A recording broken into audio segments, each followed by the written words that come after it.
एक तरुण महात्मा चलते चलते पहुँचे महिला रोप नगर। भोजन करने हेतु रुके एक सज्जन के दरवाजे पर।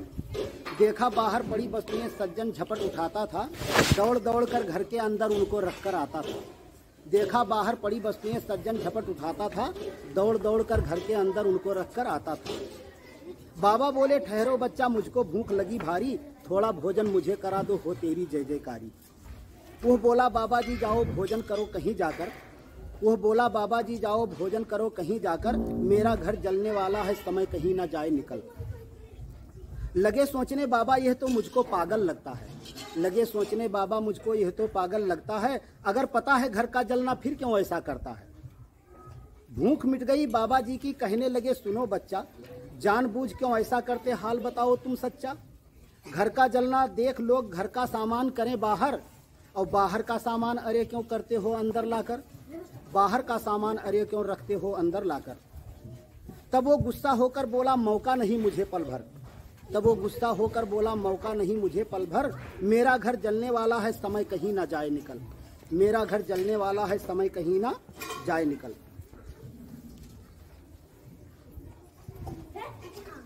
तब वो गुस्सा होकर बोला मुझको, तब वो गुस्सा होकर बोला, मौका नहीं मुझे पल भर, पनिहारिन पानी भरती है पूछो हाल वहां जाकर।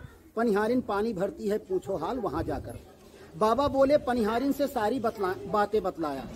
बाबा बोले, पनिहारिन से सारी बातें बतलाया, फिर पीछे मुड़कर देखा तो उसका घर जलता पाया। पूछा भेद बताओ मैया, शंका मुझे हो रही है। पूछा भेद बताओ मैया, शंका मुझे हो रही है। वो बोली, क्या कहूँ प्रभु, मुझको भी देर हो रही है। अभी अभी पानी भर करके जैसे ही मैं जाऊंगी, वो दीवार गिरेगी मुझ पर, मैं तुरंत मर जाऊंगी। अभी अभी पानी भर करके जैसे ही मैं जाऊंगी, वो दीवार गिरेगी मुझ पर, मैं तुरंत मर जाऊंगी। हुए और भी चकित कहा बाबा ने बतलाओ माता। हुए और भी चकित कहा बाबा ने बतलाओ माता, जानबूझ क्यों उधर जा रही मैं कुछ समझ नहीं पाता। जानबूझ क्यों उधर जा रही मैं कुछ समझ नहीं पाता। उसने डांटा, बाबा मेरी मौत रही प्रतीक्षा कर। उसने डांटा, बाबा मेरी मौत रही प्रतीक्षा कर, घाट बनाता है वह बढ़ी, उससे तुम पूछो जाकर। बाबा गए पास बढ़ी के सारी बातें बतलाई, और तब तक वो दीवार गिर पड़ी, पनिहारिन परलोक सिधाई। लगे पूछने बाबा उससे इनका भेद कहो भाई। लगे पूछने बाबा उससे इनका भेद कहो भाई, जानबूझकर इन दोनों ने क्यों न सुरक्षा कर पाई। बढ़ी बोला, बैठो बाबा इनका भेद बताऊंगा। बढ़ी बोला, बैठो बाबा इनका भेद बताऊंगा, देर हो रही मुझको काफी, मैं ये खाट बनाऊंगा। मेरा पुत्र गया है जंगल, मेरा पुत्र गया है जंगल, मेरा पुत्र गया है जंगल, पेड़ से वो गिर जाएगा। मेरा पुत्र गया है जंगल, पेड़ से वो गिर जाएगा, मर जाएगा, अभी अभी वो खबर कोई पहुंचाएगा। इसी खाट को ले जाकर मैं उसे लाद कर लाऊंगा, और दफन कफन बेटे का करके तब मैं भेद बताऊंगा। बाबा क्रोधित होकर बोले, अरे मूर्ख क्या बकता है। बाबा क्रोधित होकर बोले, अरे मूर्ख क्या बकता है। जानबूझ क्यों जंगल भेजा, मुझको पागल लगता है। जानबूझ क्यों जंगल भेजा, जब जानता था कि पेड़ से गिर जाएगा मर जाएगा, तो जानते थे फिर भी क्यों भेज दिया जंगल। तब तक एक आदमी आया, दुखद सूचना बतलाई, तेरा पुत्र मरा जंगल में, उसे उठा लाओ भाई। बाबा बढ़ही चले भागते, लाए उसे उठा करके। फुर्सत पाई जब बढ़ही ने दफन कफन निपटा करके, बोला बाबा जानबूझकर हम न सुरक्षा कर पाए। बोला बाबा जानबूझकर हम न सुरक्षा कर पाए, तुमको अब मैं बतलाता हूँ दिवस 8वां जब आए। तुमको अब मैं बतलाता हूँ कि दिवस 8वां जब आए, शहर के पूरब के बरगद में तुमको फांसी हो जाए। बचना चाहो तो बच लो, कहीं मौत तुम्हें ना खा जाए। बाबा भागे शहर छोड़कर छिपे विकट निर्जन वन में। बाबा भागे शहर छोड़कर छिपे विकट निर्जन वन में, कौन हमें अब पा सकता है लगे सोचने वह मन में।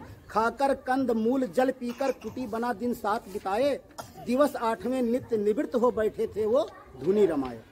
रथ पर बैठी सुंदर कन्या निकली कुटिया से होकर।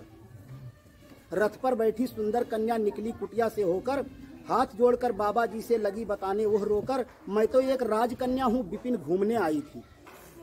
मैं तो एक राजकन्या हूँ विपिन घूमने आई थी, चतुर सयानी सखी सहेली यहाँ साथ में लाई थी। भूल गई मैं राह नगर की, छूट गई सखियाँ सारी, इस निर्जन वन में है बाबा पड़ी मुसीबत है भारी। इस निर्जन वन में है बाबा पड़ी मुसीबत है भारी। कोई नहीं सहायक मेरा, कृपा करो तुम हे मुनिवर, राह बता दो इस दुखिया को जाना महिला रोप नगर।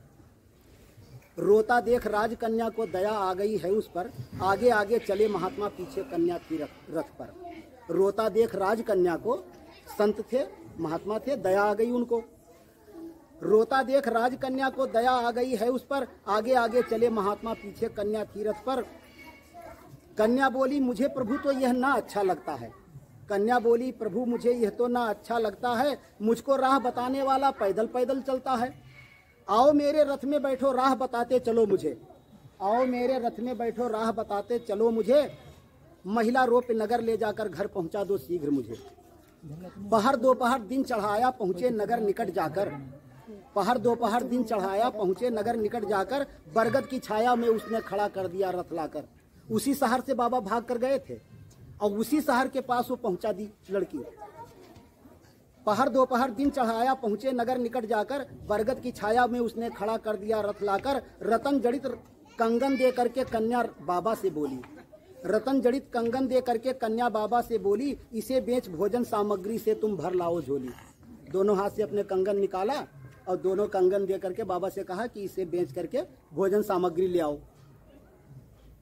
रतन जड़ित कंगन दे करके कन्या बाबा से बोली, इसे बेच भोजन सामग्री से तुम भर लाओ झोली। तब तक मैं आराम कर रही, यही बरगद के नीचे, तब तक मैं आराम कर रही, आओ साथ साथ खाएं, बाकी सामग्री संग लेकर बन को आप चले जाएं।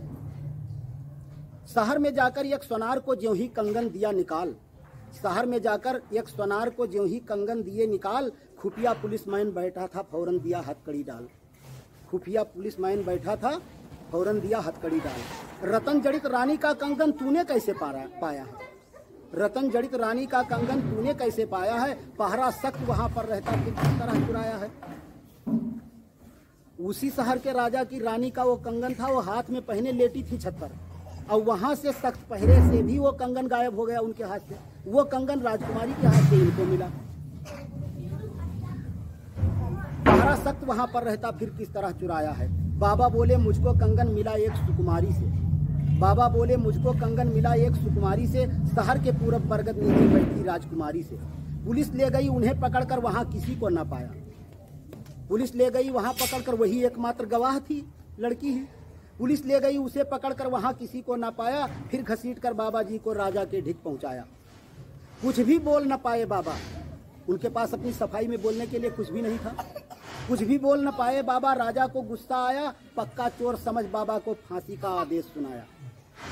ले जल्लाद चले जब उनको बरगद में लटकाने को, ले जल्लाद चले जब उनको बरगद में लटकाने को। तो उसी बढ़ही के घर के सामने से रास्ता था, बाबा जी को लेकर के जल्लाद उसी बढ़ही के घर के सामने रास्ते से निकले। ले जल्लाद चले जब उनको बरगद में लटकाने को। बढ़ही हंसा देख बाबा को, रोका उन्हें बताने को। आज 8वां दिन है बाबा, तुम भी आज न बच पाओ, आज 8वां दिन है बाबा, तुम भी आज न बच पाओ। मूर्ख कौन है सबसे ज्यादा, आज हमें तुम बतलाओ। वो पनिहारिन मूर्ख थी कि वो घर का जलने वाला मूर्ख था, या मैं मूर्ख था अपने लड़के को जंगल भेज दिया जबकि मैं जानता था कि वो पेड़ से गिरकर मर जाएगा। और आप भी 8 दिन पहले जान गए थे कि मुझको ऐसा होने वाला है।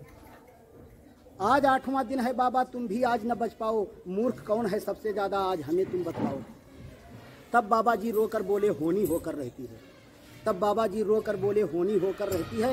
एक दूसरे को यह दुनिया पागल मूर्ख कहती है। जब किसी से गलती कोई हो जाती है, कोई दुर्घटना हो जाती है, तो लोग कहते हैं कि आपने ऐसा किया होता तो आप बच जाते, ऐसा किया होता तो ये न होता। तब बाबा जी रोकर बोले होनी होकर रहती है। एक दूसरे को यह दुनिया मूर्ख पागल कहती है। सभी जानते हैं जग मिथ्या, सभी जानते हैं, हम आप सब लोग जान रहे हैं, सभी जानते हैं जग मिथ्या, सत्य एक बस ईश्वर है। सब कुछ करते देह के लिए, जान रहे ये नश्वर है। सब कुछ करते देह के लिए, जान रहे यह नश्वर है। यह शरीर सुखदेव नहीं है, वह तो है आत्मा अमर। यह शरीर सुखदेव नहीं है, यह वह तो है आत्मा अमर। आत्मा के उद्धार के लिए विश्वकर्मा कुछ चिंतन कर, आत्मा के उद्धार के लिए विश्वकर्मा कुछ चिंतन कर।